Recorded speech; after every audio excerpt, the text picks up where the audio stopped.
Hello, welcome to Isasnora Snores by Carol L. Paur, published by Black Rose Writing. Here, we take snippets from the book and bring them to life. Last time, Isasnora was standing outside the black cave after meeting a fierce dragon. She stood there, not knowing where to go or what to do. As she cried and sniffled outside the cave, the dragon reappeared. Let's listen in to see what happens next.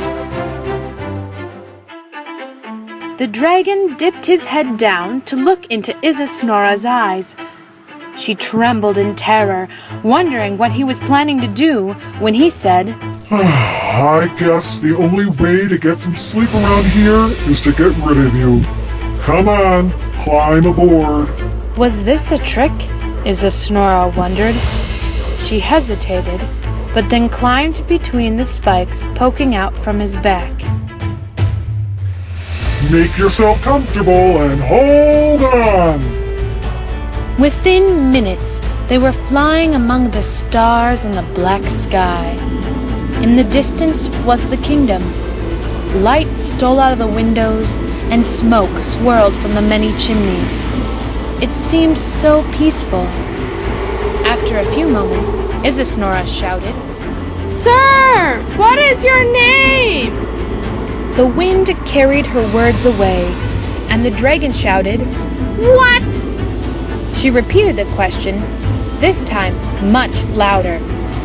The dragon stopped so quickly that Isasnora's head crashed into one of its spikes. She rubbed her forehead, and the dragon had to beat his wings furiously to stay afloat. You may continue to call me Sir. Sir Dragon. That sounds quite formal and dignified. That was not the answer Isasnora wanted, so she persisted. Names distinguish you from all others. The king is called King Frederick the 15th. It would be wrong to just call him king. Lovell is a king too, but he lets me call him Lovell. The dragon licked his big teeth. You mean that tasty-looking slug that rules in your neck of the woods? Where is he hiding out these days? Lovell is not for consumption. The dragon flew silently for a while.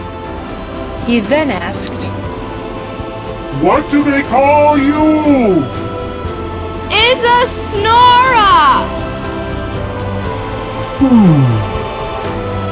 Isasnora. Isasnora. Isasnora. Aha! I get it! Isasnora Snores! Isasnora was not laughing. She never thought that her name, Isasnora, had anything to do with her snoring. Now that this awful creature made the connection, Isasnora wondered if that was what everyone thought when they met her. Isasnora held on tight because the dragon began flying back to earth. He broke off several tree limbs as they descended to Isasnora's cottage. Since he knew her name, it was only fair he tell her his name. Isasnora tried once more. I'm sure your mother gave you a name. That is none of your business! You're rude! I'm a dragon, not a fairy princess. Isasnora was about to say something, but the dragon had already lifted up into the air. He looked down and shouted, Humble Dumbo! He flew away, and Isasnora went into her cottage. Humble Dumple. What a ridiculous name! No wonder he did not want to tell her. She went to sleep dreaming about blue dragons. The next morning, Isasnora discovered Lovell and Zeynep near the river. They told her that Lovell's aunt and uncle were planning a visit. The sun warmed them as they waited. After some time, a large, gray bird flew out of the clouds and directly toward them. Isasnora tried to protect Lovell and Zeynep from the bird, who had its beak open wide. But instead of eating Lovell and Zeynep, two things fell out of its mouth. Plop, plop. Lovell shouted, Auntie Leonia and Uncle Red. Isasnora, do you mind retrieving them from the water? Isasnora nodded and plunged into the cold river. She lifted out two snails with colorful shells.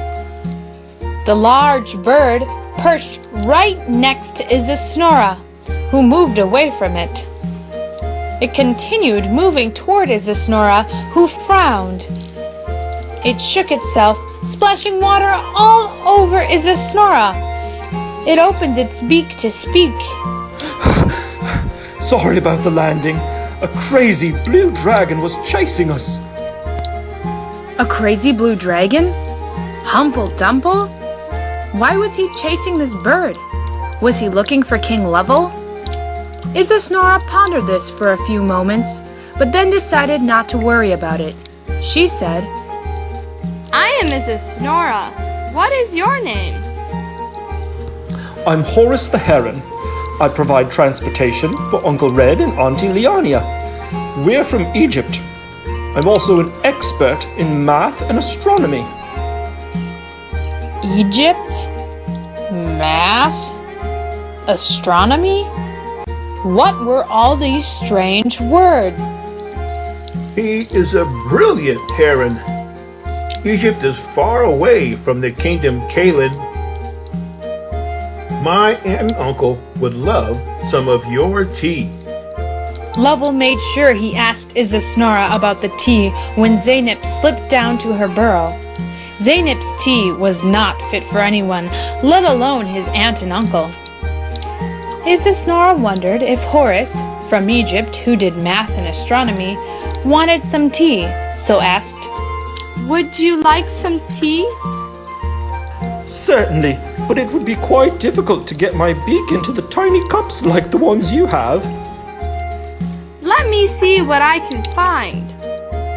Isasnora scurried to the cottage to search for a cup large enough for the bird's beak. She found her father's pewtered tankard and sloshed tea into it. When she stepped outside, she stopped in terror.